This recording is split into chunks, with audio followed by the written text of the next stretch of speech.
Okay, hello and good morning everyone. Welcome to our webcast. Now I want to introduce my team. My name Ed as a presenter number 1. With my team, Zemon as presenter number 2, Alex as presenter number 3, and last Nita as a presenter number 4. Okay, today we are going to share with the story very beautiful but deeply troubled animal from Australia. Before we begin, have you ever heard this sound?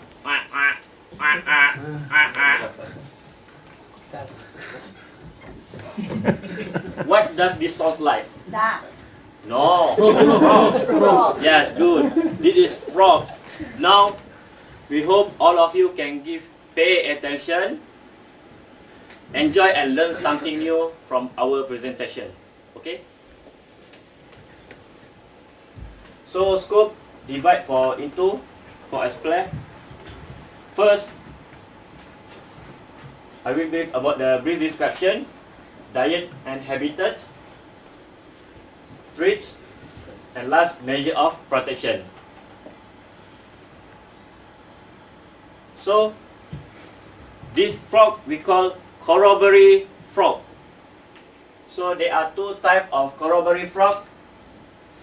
Number 1 scientific name is Pseudoprine Corroboree, and number 2 Pseudoprine pingilii. So the body has a bright yellow. You can see southern, the body has a bright yellow and black stripe. Northern, the body has greenish yellow and also black stripe. Now we are going brief description of animal. The sizing of Corroboree frog is very tiny size, like my fingers. Very small, about 2.5 or 3 centimeters long. So the colors, they have bright colors to warn other animals to eat them. So let's see about the fun fact, 3 interesting about Corroboree frog. Number 1 is pretty poisonous.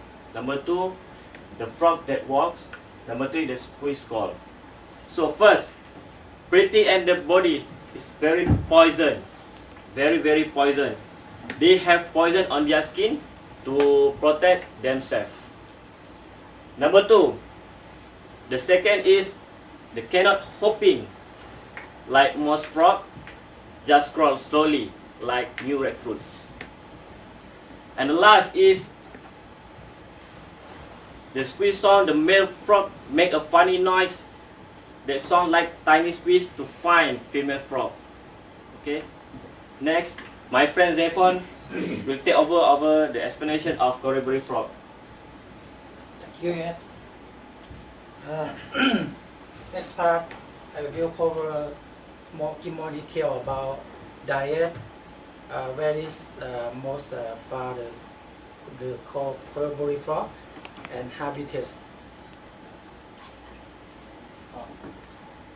First, about diet. Adult frog, they eat small insects, and tadpoles, they eat algae and small pieces of organic material found in the front of water. Next, where this is found the Corroboree frog. For the southern frog, we can find there in Kosciuszko National Park, and northern frog we can find Bindabella and Fiery Range. They live at a high altitude from 103,000 to 107,060 meters above the sea level. For the habitats, the Corroboree frog, of course, there is an amphibious animal. But why the Corroboree frog different other frog? Because they can speak in human language? No, because the Corroboree frog, they lay off their egg in a bandless land-based. But other frog, they lay off the egg in fun water. Next presentation, I hand over to X. It's the red one. Yep. Okay, now I'm going to talk about the threats. The threats that the northern and southern corroboree frogs are facing now. They think about the southern corroboree frogs. It looks like it doesn't look like a wild animal. Instead, it looks like tiny, small construction workers wearing the bright high visibility safety vests. Yeah, there are few southern and northern corroboree frogs left in the wild. All the problems caused by humans. Now let's look at the three main dangers or threats they face. The first, the killer disease. The biggest danger is the terrible skin disease called the citrus fangs. If you touch the frog, it kills the 100%. The second is the climate change. Climate change, the pollution from humans making the weather much warmer. Consequently, the heat dries up the habitat of frogs and kills them all. The third danger is connected with the feral animals and the weed invasions, which is like unwanted plant. And also, it's about the inbreeding. Breeding means the very few male frogs left in the wild. Yeah? Feral animals. What makes them worse? All of the trees connected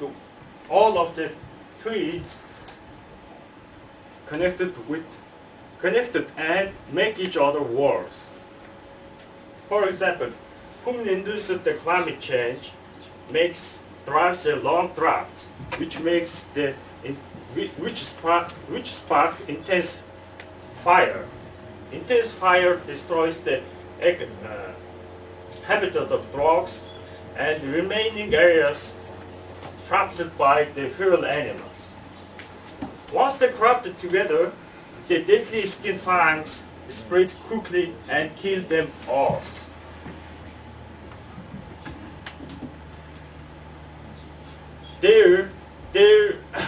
There's bright safety vest cannot save them from the trees. Only human can help from suffering from the frogs. Following me, Nita. Thank you, Alex, for addressing the threats of the Corroboree frogs. Okay, so next I will cover the measures of protection part. After hearing the severe threat facing the Corroboree frogs, this can suddenly leave us feeling worried about their futures. But don't lose hope just yet. An incredible alliance of scientists, park rangers, and zoos is fighting back. So they come up with programs called the captive breeding program to ensure the population of the frogs, of thousands of frogs population in the future. So, but what is the challenge of the programs? So how they release the frogs back into the wild while the fungus is still out there. So to address this problem, they come up with an ingenious solution, which is, for example, in Corroboree National Park, they build a ring fence outdoor enclosure. So this ring fence enclosure for this protected area kept out the fungus and ensure the water quality. For how does this process work? So first, the zoo raised the eggs and tadpoles, and then they release them into these safe wet areas. So this allowed the frog to grow up in a natural and alpine environment and completely protected them from the threats that wiped out their ancestors. And meanwhile, the park rangers, they are working hard to build the fence around the natural box to protect them from the feral animals, especially the wild pigs, rabbit, and fox, from stepping on their remaining habitats. So now you might wonder why we are investing so much effort to protect this tiny creature. The reason is because the Corroboree frog is an essential indicator species. Their skin is incredibly sensitive. Their health directly reflects the health of the entire alpine ecosystem. So if they disappear, it means that our mountain waters is in deep trouble. To wrap things up, we simply cannot let this unique Australian treasure vanish. By working together, we can ensure that the